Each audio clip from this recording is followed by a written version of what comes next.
कई साल पहले एक दूर दराज के गांव में रतन नाम का एक मेहनती किसान और उसकी पत्नी मिनती रहते थे। उनका परिवार धरती की तरह सीधा साधा और प्यार से भरा हुआ था। एक सुबह मिनती अपनी गाय कामधुन को अपनी गौशाला में ध्यान से चारा खिला रही थी। ओ धेनु, लो ताजा भूसा खाओ। आज तुम्हें खिलाने में काफी देर हो गई थी। असल में घर पर बहुत काम था, इसलिए तुम्हें खिलाने में देर हो गई। उस समय रतन कंधे पर कुदाल लिए खेत से घर लौट रहा था। क्या पूछ रही हो मिनती? इस समय धनु को खाना खिला रही हो और लड़के लड़कियां कहाँ हैं? मुझे देख नहीं रहे? वो चुपचाप सो गए या शरारत कर रहे हैं? कुछ मत बोलो, सुबह से ही घर और किचन का काम करते करते बहुत देर हो गई है, इसलिए धेनु को खाना खिलाने में बहुत देर हो गई है और बच्चे अब घर में रेंग रहे हैं। तुम अंदर जाके बैठ जाओ, मैं धनु को अभी खाना खिलाती हूँ। ठीक है, तुम धनु को खाना खिला कर आओ, मैं अंदर जाकर बच्चों को देखता हूँ। फिर रतन घर की तरफ चला गया और उनका छोटा सा परिवार, उनके 2 बच्चों, एक बेटे और एक बेटी जिन्होंने अभी अभी रेंगना सीखा था, से रोशन हो गया। घर उनकी खुशी से भर गया था। अरे ये मेरे प्यारे लड़के और लक्ष्मी लड़की, तुम लोग इस फर्श पर इतने मशगूल क्यों हो? इसी बीच लड़का और लड़की फर्श पर एक गंदी चटाई पर आपस में खेल रहे थे। थोड़ी देर बाद मिनती घर का काम खत्म करके आई और उसने जाकर मटके से पानी ग्लास में डाला और रतन को दे दिया। लो, बहुत दिन हो गए हैं, दिन भर की मेहनत के बाद ये ठंडा पानी पियो। और वहाँ खेत में सब ठीक तो है? माँ काली की कृपा से इस साल बारिश सही समय पर हुई, इसीलिए सारी फसलें बड़ी अच्छी हुई हैं। हमें पिछले साल की तरह फसलें कम दाम पर नहीं बेचनी पड़ेंगी। मैं इस साल की फसल बेचकर तुम्हारे और बच्चों के लिए नए कपड़े लाऊंगा। वो सब तो ठीक है, लेकिन कभी कभी मुझे तुम्हारे भाई सुशांत की चिंता होती है। वो हमेशा हमारी जमीन पर नजर रखता है। मुझे नहीं पता क्यों, आजकल मैं उसकी आंखों में देखने से भी डरती हूँ। सुशांत? क्यों? तुम अचानक उसके बारे में इतना क्यों सोच रही हो? नहीं, कुछ नहीं हुआ, लेकिन कभी कभी जब मैं उसे देखती हूँ तो मुझे अजीब लगता है। जब वो मुझे देखता है तो वो नजर ऐसी होती है जैसे उसकी आंखों में कोई बहुत बुरा इरादा छुपा हो। जब मैं उसे देखती हूँ तो मेरा सीना कांप जाता है। हाँ, इतनी चिंता मत करो, तुम देखो सब ठीक हो जाएगा। असल में उसमें थोड़ा ज्यादा लालच और जलन है। उसे लगता है कि घर की हर चीज पर सिर्फ उसका हक है, शायद इसीलिए वो इसे ऐसे देखता है। तुम देखो, समय के साथ उसकी गलतफहमी भी टूट जाएगी। जब तुम ऐसा कहते हो तो सब कुछ ठीक हो जाएगा। मैं बस माँ काली से प्रार्थना करती हूँ कि वो हमारे इस छोटे से परिवार की रक्षा करे, ताकि हमारी जिंदगी में भी कोई परेशानी ना आए। हम लड़के लड़कियों के साथ खुशी खुशी और शांति से रह सके। अब तुम चिंता मत करो, देखो माँ हमारी प्रार्थना जरूर सुनेंगी। तुम बस लड़कों और कामधेनु पर ध्यान दो और मैं तुम्हें मिलवा दूंगा, ठीक है? लेकिन रतन का यही सीधा साधा विश्वास ही उसकी बर्बादी थी। रतन का छोटा भाई सुशांत बिल्कुल अलग नेचर का था। उसके मन में बस लालच और जलन थी। वो हमेशा चाहता था कि उसके दादाजी की सारी जमीन सिर्फ उसकी हो। एक दिन सुशांत अपनी पत्नी अर्पिता से उनके घर में इस बारे में बात कर रहा था। अर्पिता, मैं कब देखूंगा वो आदमी रतन आराम से राज कर रहा है और मैं 2 बीघा जमीन के साथ बैठा रहूंगा। मुझे उसकी जमीन भी चाहिए अर्पिता, मुझे उसकी सारी प्रॉपर्टी चाहिए। लेकिन वो तुम्हारे दादाजी हैं और आंटी, क्या वो इतनी आसानी से दे देंगी? और खासकर अब जब उनके 2 बच्चे दूध पीते हो, क्या तुमने कभी सोचा है कि अगर लोगों को पता चल गया तो क्या होगा? अगर वो नहीं दे सकते तो उन्हें निकालना पड़ेगा, और वो दोनों रेंगने वाले बच्चे, क्या वो जमीन संभाल पाएंगे फिर? हाँ, सारी जमीन तो वैसे भी मेरी ही होगी। बस मेरे साथ रहना, मैं कल तक उनका काम खत्म कर दूंगा। क्या कह रहे हो? क्या करना चाहते हो? ऐसा कुछ मत करो जिससे बाद में सबको तुम पर शक हो। जो भी करो सोच समझ कर करो, ताकि किसी को पता ना चले। मैं कुछ ऐसा करूंगा जिससे सब कुछ पल भर में खत्म हो जाएगा, किसी को पता भी नहीं चलेगा। कल जब दादा खाना खाने आएंगे तो मैं उन्हें उनके लंच में जहर मिला दूंगा और उसे खाने के बाद दादा और बॉडी पल भर में मर जाएंगे और किसी को पता भी नहीं चलेगा। वाह, तुम्हारा दिमाग तो कितना तेज है। और हमारे गांव में कोई नहीं है जो ये सब साबित कर सके, और जब कोई साबित नहीं कर पाएगा तो कोई हम पर भी शक नहीं करेगा। सब सोचेंगे कि वो इसलिए मर गए क्योंकि उन्होंने गलत चीज खा ली।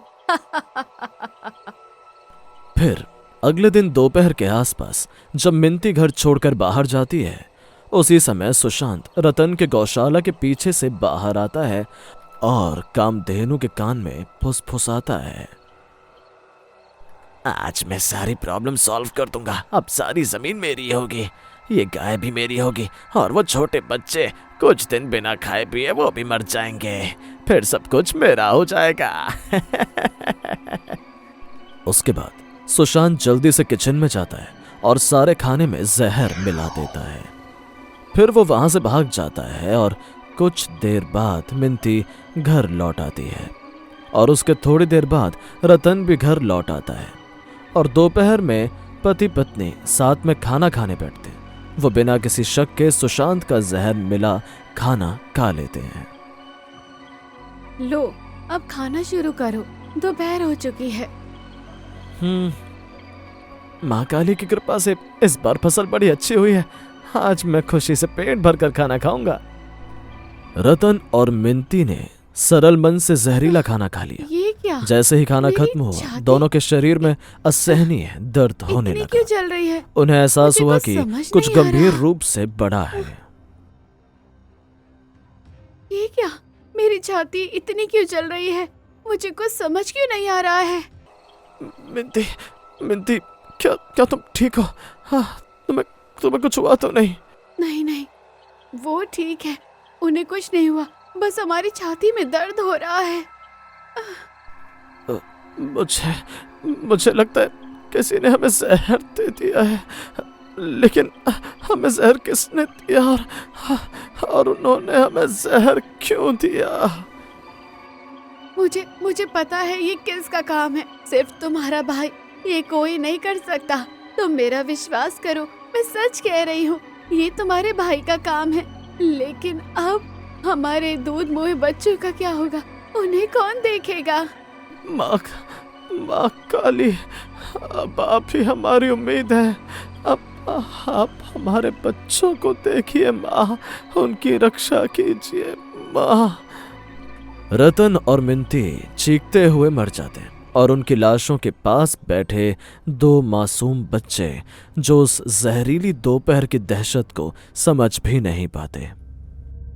दूसरी तरफ खिड़की के पीछे से ये सब देखकर सुशांत जल्दी से अपने घर जाता है और अपनी पत्नी को सब कुछ बताता है। अर्पिता, मैं खुशखबरी लाया हूँ। हमने जितने भी रास्ते पार किए थे वो सब साफ हो गए हैं, अब सारी प्रॉपर्टी हमारी। सच में?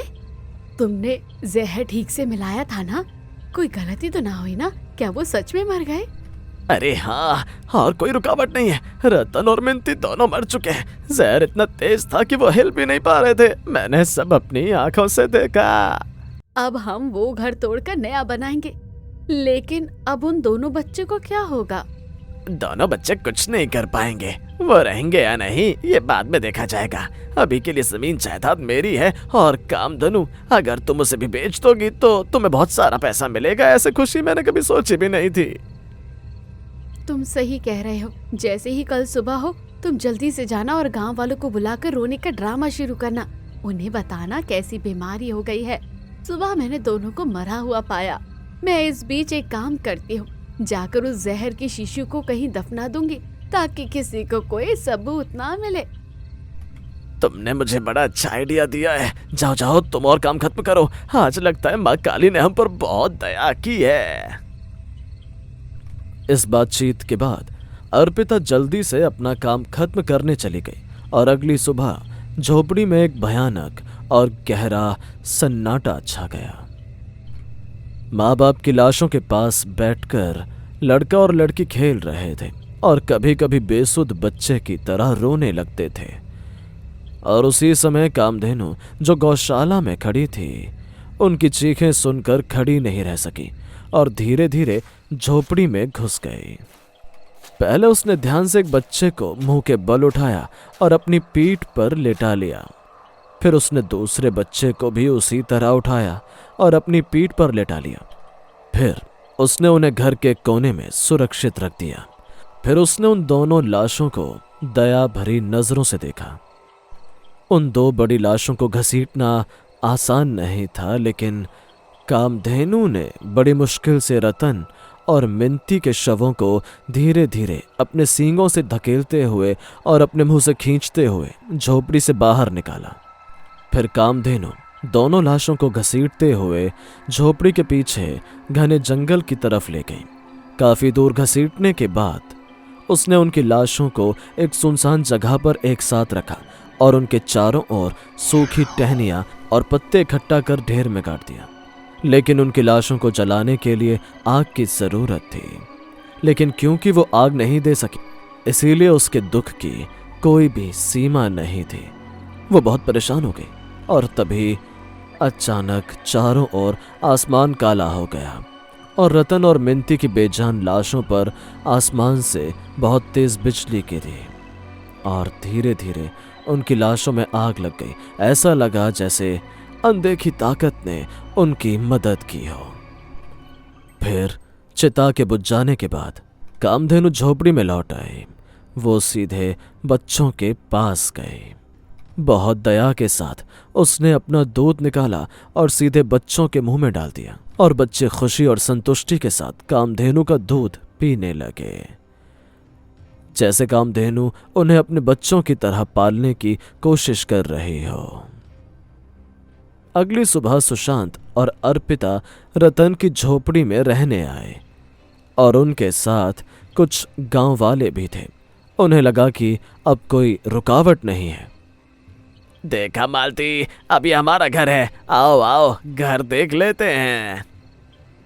जैसे ही वो झोपड़ी के पास पहुंचे कामधेनु उन्हें घर आते देखकर उसे वो दिन याद आ गया जब सुशांत गौशाला के सामने खड़ा था और रतन और मालती को नुकसान पहुंचाने की सोच रहा था। फिर वो गुस्से से दहाड़ने लगी। अरे ये क्या है? ये गाय इतनी गुस्से में क्यों है? मुझे लगता है कि इस गाय को शायद पता चल गया है कि इस सब के पीछे हम हैं, इसलिए वो इतने गुस्से में है। अब क्या होगा? और क्या होगा? ये गाय कर क्या सकती है? उससे डरने की कोई बात नहीं है। इसके तुरंत बाद सुशांत और मालती कामधेनु के अचानक हमले से डरकर भाग गए। कामधेनु ने उन्हें भगा दिया और गांव से बहुत दूर ले गई। लड़का और लड़की झोपड़ी के आंगन में बैठकर कामधेनु का बदला देख रहे थे, लेकिन उन्हें कुछ समझ नहीं आ रहा था। रुको, और नहीं, मैं अब और नहीं भाग सकता, मेरी सांस फूल रही है। अर्पिता, अरे रुको, मैं उस गाय के साथ कुछ करता हूँ। अगले दिन सुशांत एक ग्रुप के साथ रतन की झोपड़ी पर आया, जबरदस्ती जमीन पर कब्जा करने के लिए। कामधेनु गाय को देखकर वो सब आगे आ गए। क्या देख रहे हो? उस गाय को पकड़ो, उसे समझाओ कि अगर उसने उसे जमीन पर कब्जा करने से रोका तो क्या होगा। चलो बस उसे कुछ घूंसे मारो और सब ठीक हो जाएगा। और तभी घर में माँ काली की मूर्ति से एक तेज रोशनी निकली और माँ काली ने खुद उस गाय को शक्ति दी। कामधेनु पलक झपकते ही 1 से 2 और 2 से 3 गायों में बदल गई। तीनों गायों ने एक साथ सींग उठाए और सुशांत के आदमियों पर टूट पड़े। आदमी डर के मारे वहां से भाग गए। अरे बाप रे, ये क्या हो रहा है? मुझे कुछ समझ में नहीं आ रहा, बचा। अरे गाय 1 से 2 और 2 से 3 हो गई। और इस तरह माँ काली का खेल देखकर सुशांत और उसके बच्चे डर के मारे वहां से भाग गए। अगली सुबह कामधेनु ने दोनों बच्चों को अपनी पीठ पर बैठाया और खेत में चली गई और फिर उसने खुद जमीन जोती और फिर से खेती की और फसल काटी। फसल उगने लगी और जब फसल तैयार हुई तो कामधेनु चावल की पोटली मुंह में दबाए बाजार गई। उसने दोनों बच्चों को भी अपनी पीठ पर बिठाया। वहां का दुकानदार ये सब देखकर हैरान रह गया और उसने फसल ले ली और पैसे लड़के और लड़की को दे दिए। अरे बाप रे, ये दुधारू बच्चे इस गाय की पीठ पर सवार होकर फसल बेचने आए हैं। ये लो तुम्हारी फसल का दाम, ये रख लो। उनकी गाय सच में बहुत लकी है। फिर कामधेनु पैसे लेकर घर लौटने लगी, लेकिन कुछ गुंडों ने वो सीन देखा और सोचा कि वो दोनों बच्चों से पैसे छीन लेंगे। वो कामधेनु और बच्चों के पीछे लग गए। देखा, दो छोटे बच्चे, उनके हाथ में इतना सारा पैसा और साथ में सिर्फ एक गाय। आज तो मजा आ गया। पापा, लगता है बहुत सारा पैसा है। लगता है वो जंगल वाले रास्ते से जाएंगे। किसी को भी इस जंगल वाले रास्ते के बारे में पता नहीं चलेगा। चलो चलो, अब देर मत करो, चलो जल्दी काम खत्म करो। जैसे ही गुंडे पास आए, कामधेनु ने अपने सींगों से उन पर हमला कर दिया और उन्हें मार डाला। गाय फिर से बच्चों के साथ सुरक्षित घर लौट आई। अरे चलो चलो, ये गाय बहुत खतरनाक है, भागो। अरे पिताजी, मैंने पहले कभी इतनी खतरनाक गाय कभी नहीं देखी। शाम को जब कामधेनु झोपड़ी में वापस आई तो उसने देखा कि सुशांत और मालती घर पर कब्जा कर रहे थे। कामधेनु ने बच्चों को पीठ से उतारा और हमला करने की कोशिश की, लेकिन वो तैयार थे। सुशांत की पत्नी के जाल ने कामधेनु के पैरों को चारों तरफ से जकड़ लिया। गाय जमीन पर गिर गई। इस बार कोई भी तुम्हें नहीं बचा पाएगा कामधेनु। तुमने क्या सोचा था? तुमने हमें गांव से निकाल दिया। ये जमीन मेरी है और कोई मेरी जमीन मुझसे नहीं ले सकता। खड़े होने की बात तो मत करो। क्या तुमने उसकी आंखें नहीं देखी? उनमें तो आग लगी हुई है। लगता है जब तक वो यह गाय हैं, हम इस घर में नहीं रह पाएंगे। और छोटी लड़की वहां रेंगती हुई गई और उन्होंने उस पेड़ के नीचे पड़े जावा के फूलों को उठाया और खेल खेल में उन्हें माँ काली के मूर्ति के चरणों में रख दिया। और दूसरी तरफ सुशांत ने एक बड़ी तलवार ली और कामधेनु को काटने की कोशिश की। उसी समय माँ काली वहां प्रकट हुई और अपना त्रिशूल फेंककर सुशांत और अर्पिता को बांध दिया। बस करो, तुम्हारे अन्याय की हद हो गई है। पहले तुम अपने ही भाई को मार सकते हो और फिर तुम इन मासूम बच्चों को मारने की कोशिश कर रहे हो। इसके साथ ही तुम इस असहाय जानवर को मारने की कोशिश कर रहे हो।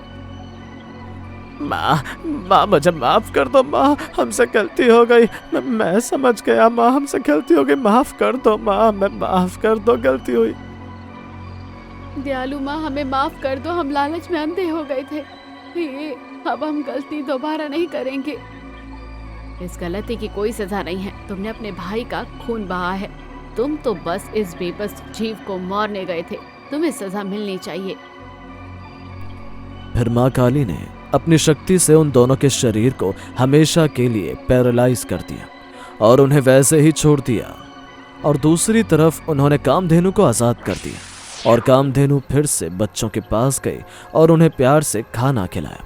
माँ काली ने कामधेनु और बच्चों की हमेशा रक्षा करने का वादा किया और वहां से गायब हो गई। जय माँ काली। अगर हमारा वीडियो आपको अच्छा लगा हो तो चैनल को अभी सब्सक्राइब करें और वीडियो को लाइक, शेयर, कमेंट जरूर करें।